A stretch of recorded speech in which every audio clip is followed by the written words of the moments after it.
do céu olha no planeta Terra e vê 5 bilhões de pessoas andando por esta terra, ele não as vê dividido em raças, em línguas, em nacionalidades ou cores, mas Deus vê a raça humana dividida entre aquelas pessoas que amam a Jesus e aquelas que desprezam e odeiam a Jesus.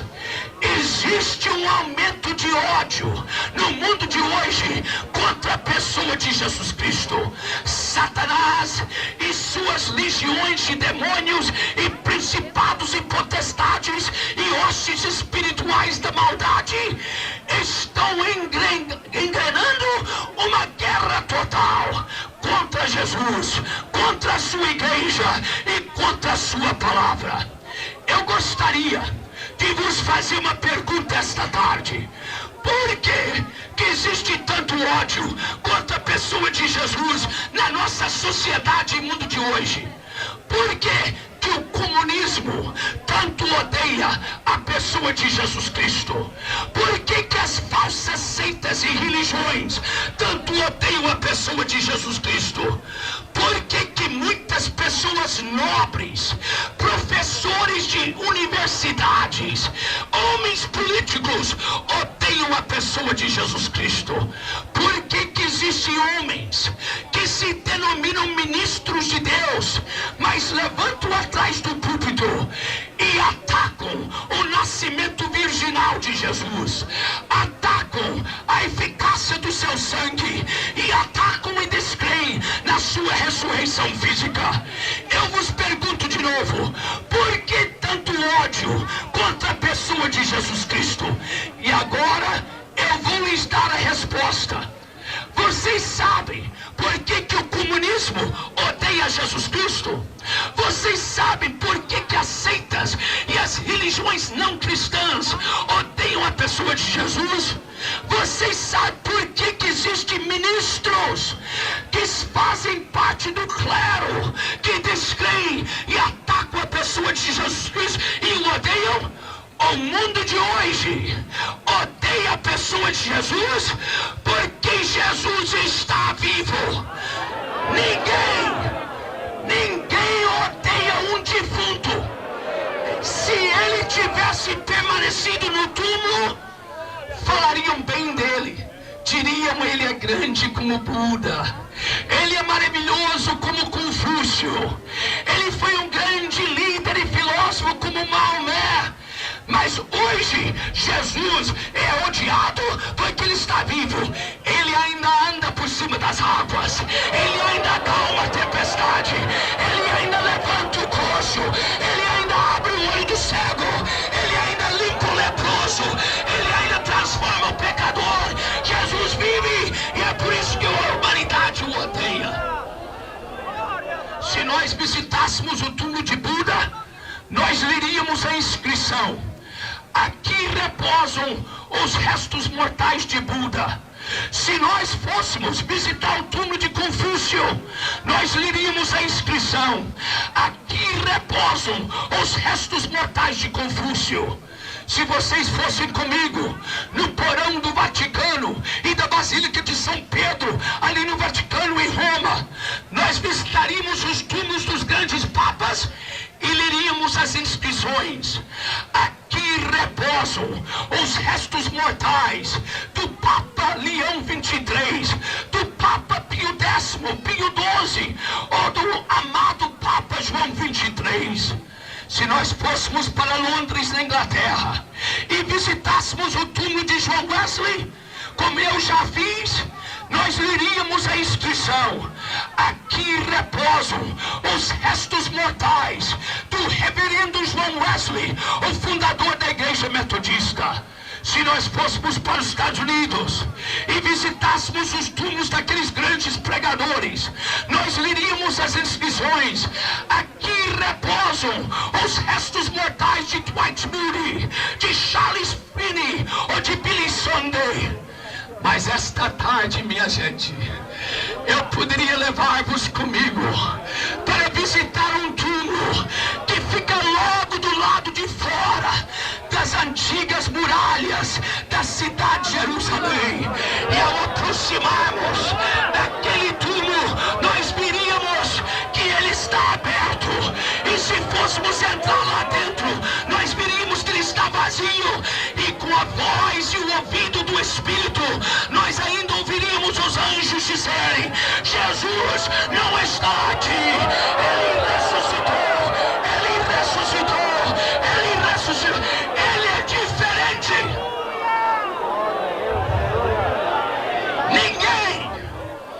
Ninguém jamais teve a coragem de dizer: destrua este templo, meu corpo, e eu edificarei em 3 dias.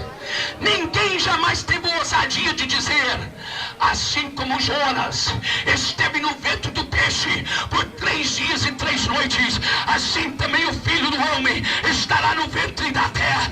Ninguém jamais disse: eu ressuscitarei, mas ele disse e cumpriu a sua palavra. Algum tempo atrás, eu estava nos Estados Unidos pregando uma cruzada numa grande cidade daquele país, cidade universitária. Tem uma grande universidade nesta cidade com 60 mil alunos. No meio da semana, numa quarta-feira, eu recebi o telefonema do reitor daquela grande universidade. E o reitor, quando falou comigo no telefone, disse: Dr. Bernard Johnson, eu quero convidar o senhor para fazer uma palestra religiosa aqui na nossa universidade. Ele disse: quando vem uma pessoa importante para a nossa cidade, especialmente um líder religioso, nós o convidamos para fazer uma palestra na universidade. Ele disse: nós já tivemos cardeais da igreja romana, já tivemos monge budista, já tivemos alguns pastores evangélicos, e agora queremos convidar o senhor, porque o senhor está com essa cruzada aí. Jesus está operando maravilhas, pessoas estão sendo curadas. Um rapaz aqui da nossa universidade, que era coxo e só andava com muletas, foi curado ontem à noite lá na sua cruzada. E nós queremos lhe convidar para fazer uma palestra. O senhor aceita? Bem, o que os irmãos acham que foi minha resposta? Eu disse: na hora. Eu disse: eu quero sim. Ele disse: agora, pastor, tem uma coisa. A gente faz o convite no campus. A gente convida todos os alunos, 60 mil. Mas poucos deles estão interessados em religião. Às vezes 100 alunos comparecem, às vezes 300, até 500. Mas ele disse: nós nunca tivemos mais do que 500 alunos vir na palestra religiosa. O senhor não importa de falar para um grupo pequeno, o senhor está falando para uma multidão à noite. Eu disse: doutor reitor, eu prego para 1, prego para 10, prego para 100, prego para 1000, prego para 100 mil, prego para 1 milhão se for necessário. Eu disse: eu aceito o seu convite. Ele disse: então amanhã à tarde esteja no meu gabinete lá na universidade às 3 horas. Eu jejuei aquela manhã, jejuei o almoço, e às 2h30 entrei no meu carro e fui para a universidade. Eu entrei no gabinete do reitor às 2:50. Ele me recebeu muito bem, mas eu notei que ele estava nervoso, estava esfregando as mãos, limpando o suor da testa com o lenço. Eu disse: por que esse homem está nervoso? Quem devia estar nervoso sou eu. Eu vou fazer palestra e o reitor está nervoso. Aí disse: reverendo, está na hora de ir lá para o auditório, vamos lá. E a caminho do auditório, o homem estava passando até mal, limpando o suor da testa, esfregando a mão. E eu virei para ele, eu disse: doutor reitor, por que eu insisto em saber por que o senhor está nervoso? Ele disse: reverendo, é porque eu estou com medo que vai só aparecer um grupinho de gente. Ele disse: talvez apareça 10 ou 50 pessoas. O senhor prega para multidões no Brasil e pelo mundo, eu vou ficar envergonhado. Disse: não se preocupe, eu já disse para o senhor que se aparecer 10 eu prego para 10, se aparecer 100 eu prego para 100, não se preocupe. Mas quando nós abrimos a porta do auditório, ele deu um respiro profundo de alívio, porque estava lotado. É a primeira vez que o auditório estava lotado. estava usando para curar os enfermos, para libertar os oprimidos, e que Jesus, que nós pregamos, curou um aluno de lá. E ele deu testemunho na universidade toda. Às 3 horas, o reitor levantou e disse: agora quero vos apresentar o pastor Bernardo Johnson. Ele tomou uns 3 minutos fazendo a minha apresentação. Aí ele virou para mim e disse: reverendo, quando eu falei com o senhor ontem no telefone, eu disse que o senhor teria 1 hora para fazer a palestra. Nós mudamos de ideia. Quando eu consultei com a minha diretoria, nós achamos por bem só lhe dar meia hora, porque diz que o senhor fala muito depressa, que o que os outros levam 1 hora para falar, o senhor fala em meia hora. Então nós vamos lhe dar meia hora. E aí nós vamos abrir a sessão para pergunta e resposta, para a segunda meia hora. O senhor aceita isso? Eu disse: aceito. Então ele disse: o senhor tem a palavra. E meus irmãos, eu levantei diante daquele público de quase 2.000 alunos universitários, e como se diz aí fora, larguei brasa.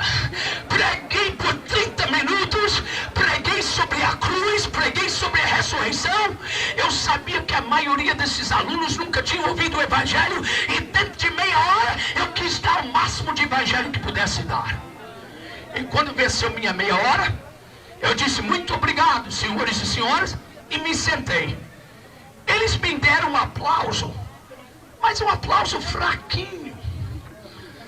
Um aplauso fraquinho. Que se alguém vai me aplaudir, eu quero um aplauso bom. Mas eles deram um aplauso fraquinho. Aí o reitor levantou e disse: agora nós vamos dar oportunidade para os professores e os alunos fazerem perguntas para o reverendo Bernardo Johnson. Alguém disse: eu quero perfeita ordem.